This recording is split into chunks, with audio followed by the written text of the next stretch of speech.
लोकसभेपुरता अजित पवार यांचा वापर करून घेतला असं रोहित पवार यांनी म्हटलेलं आहे। राहिलेल्या कारवाईमधून माफ करतो, मंत्रिपद नाही असं सांगितलं असेल असाच देखील टोला त्यांनी लगावलेला आहे। राज्यसभेच्या वेळी असाच वाद झालेला होता, त्यावेळी पटेलांनी हात धुवून घेतलेले होते। रोहित पवार यांनी या संदर्भातलं वक्तव्य केलेलं आहे।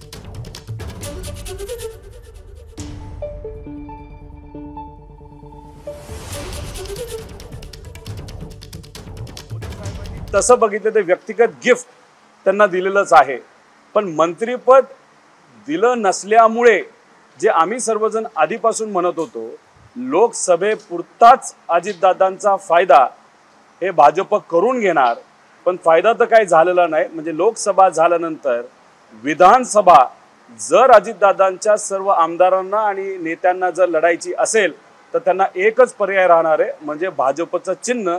हा संदेश हा कुठेतरी भाजपच्या मोठ्या केंद्रातल्या नेत्यांनी दिलेला दिसतोय असं आपल्याला म्हणावं लागेल। पटेल साहेबांवर जी ईडीली कारवाई होती ती कारवाई मात्र निघून गेली, पण दादांवरच्या कारवाई तशाच चालू आहेत, तटकरे साहेबांच्या कारवाई तशाच चालू आहेत।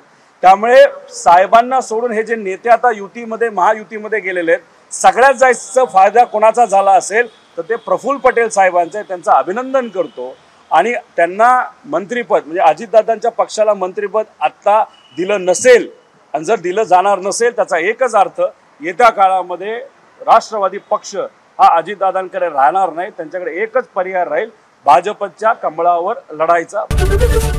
एबीपी माझा, उघडा डोळे बघा नीट।